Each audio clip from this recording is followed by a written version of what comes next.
Le samedi 24 février 1996, le vol 45 de la Kiwi Airlines décolla en partance pour West Palm Beach en Floride. Frank Black, 58 ans, comptait parmi les passagers. Black était à la tête d'une fructueuse entreprise d'autobus scolaires à Andover, au New Jersey. Ce multimillionnaire s'en allait en Floride pour y rencontrer un nouveau contact d'affaires. Black avait dit à sa famille et à ses collègues qu'il serait de retour le lundi suivant, juste à temps pour la réunion hebdomadaire.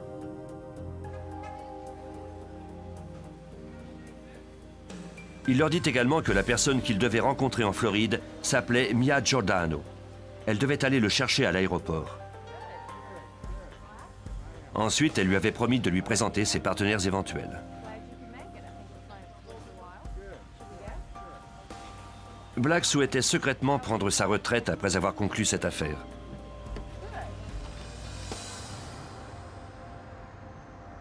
En voyant qu'il ne rentrait pas le lundi, les membres de sa famille contactèrent la police d'État du New Jersey. Le sergent détective Lee Leddy fut l'un des enquêteurs assignés à ce cas de disparition. Il appelait fréquemment à la maison. Il voulait également toujours savoir comment les choses allaient au bureau. C'était le genre d'entrepreneur qui s'implique dans tout. Sans Frank, l'entreprise ne fonctionnait pas vraiment. C'est la raison pour laquelle ses employés s'inquiétaient de cette soudaine disparition. Frank n'avait jamais négligé ainsi ses affaires. Les enquêteurs du New Jersey interrogèrent Liana, la fille de Black, ainsi que Sally Roberts, sa conjointe et la gérante du bureau. Liana déclara que son père avait manqué une importante réunion où il devait discuter de la vente de son entreprise. De plus, il n'avait pas pris les messages qu'elle avait laissés sur son téléphone portable.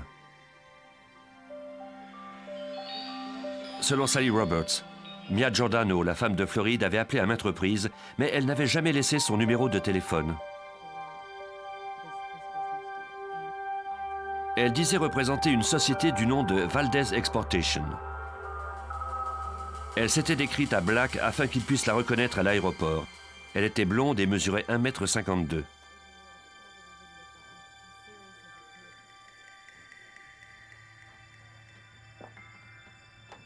Un détective rendit visite à l'agent de voyage qui avait fait la réservation du billet d'avion de Black.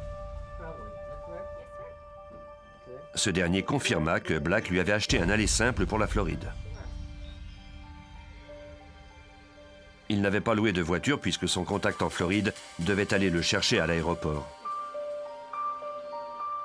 Les relevés de la compagnie d'aviation indiquaient que Black s'était bien trouvé à bord de l'appareil. Mais il ne s'était enregistré à aucun hôtel en arrivant à West Palm Beach.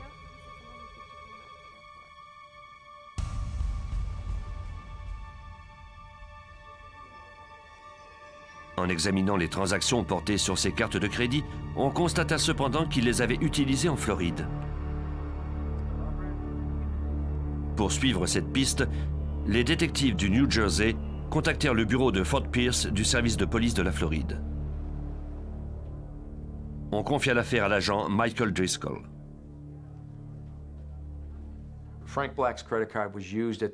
Une des cartes de crédit de Frank Black a été utilisée au Embassy Suites de Riviera Beach entre 1 h et 2 h du matin. C'était dans la nuit du 24 au 25 février. Ensuite, vers 4 h du matin, une autre de ces cartes de crédit a été utilisée pour régler une note d'essence dans une station-service du nord de Miami. C'était plutôt étrange, puisqu'il n'avait pas loué de voiture. L'agent interrogea l'employé qui travaillait cette nuit-là.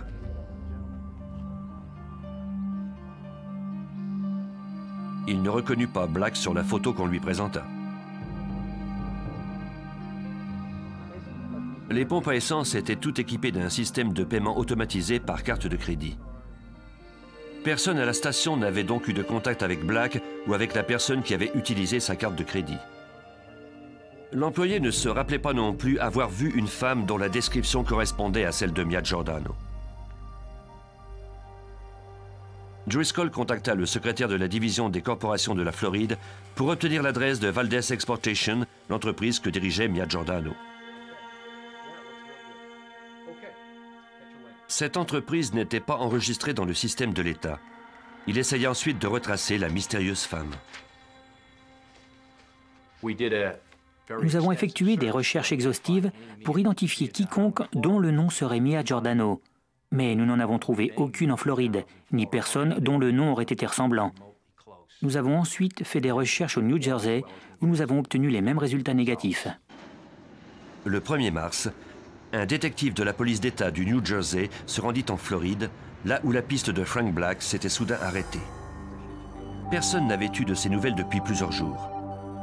Les détectives croyaient maintenant qu'il avait été victime d'un meurtre.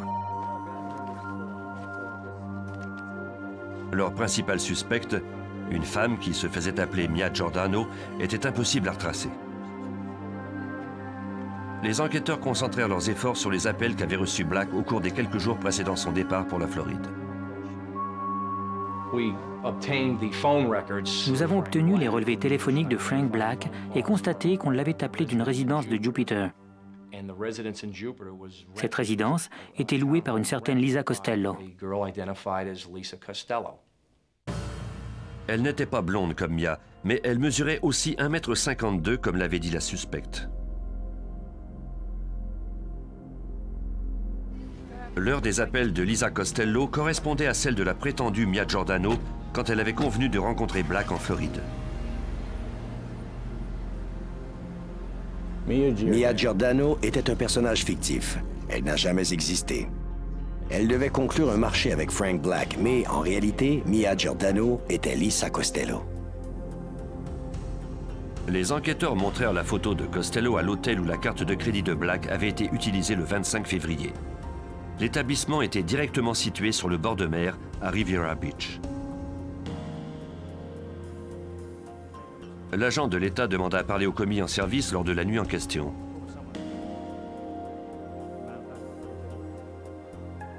Pendant qu'il l'attendait, il vérifia l'appareil téléphonique utilisé à l'aide de la carte de crédit de Black.